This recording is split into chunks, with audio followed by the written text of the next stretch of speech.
Hello mga ka-proud, magandang araw sa inyong lahat. Ayan, bibiyakin ko yung nyug na to, yung mga nyug na to dahil ipapakain ko sa aking alagang pilay na kambing yung kanyang, kung tawagin sa amin ay tubuan, ano, yung sa Bisaya ay buay. Ayan, so halos ito kasing nyug na to ay hindi agad na kopra, kaya ayan, medyo malalaki na yung tubuan niya or yung buay niya. Sa Bisaya kasi buay ang tawag namin dyan. Ayan. Ayan.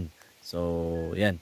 Ah, nabiyak ko na yung nyug, pero iilan-ilan lang.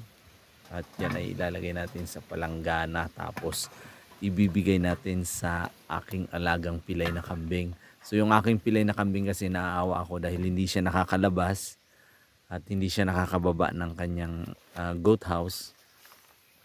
Hindi siya nakakakain ng ganito.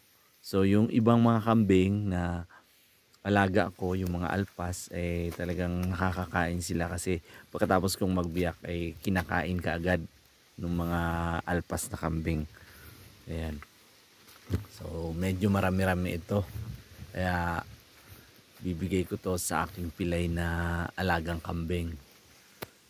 Ayan. So nandito siya sa loob, yung aking pilay na kambing. Diyan lang siya, hindi siya nakakatayo. Nag-inject na ako sa kanya ng vitamins pero hindi pa rin nakakatayo. So kailangan yata nito ay yung DCM, kung tawagin nila. So, yan.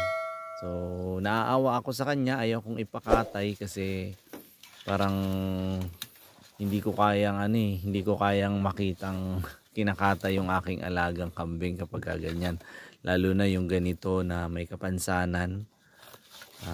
Hindi ko kaya na ipakatay kasi nga hindi rin naman ako kumakain ng kambing, kaya nag-aalaga lang talaga ako. Yan yung anak niya, medyo malaki na, inaawat ko rin siya sa pagdede kasi nga yung nagkakaroon lang kasi ng case na ganito na namimila yung kambing kapag yung kanyang sustansya siguro naibibigay niya lahat sa kanyang anak.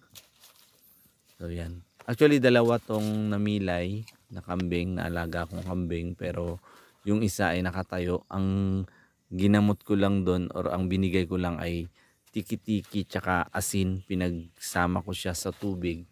Yung isa kasi malakas uminom ng tubig, kaya yun, gumaling agad. Ito hindi siya umiinom ng tiki-tiki na hinahalo sa tubig tapos nilalagyan ko ng asin, kaya nag-inject talaga ako sa kanya.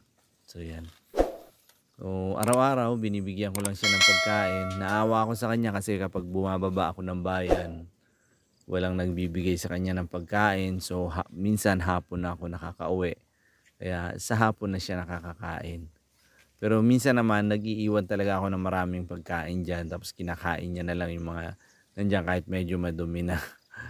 Tapos itong anak nga ay makulit.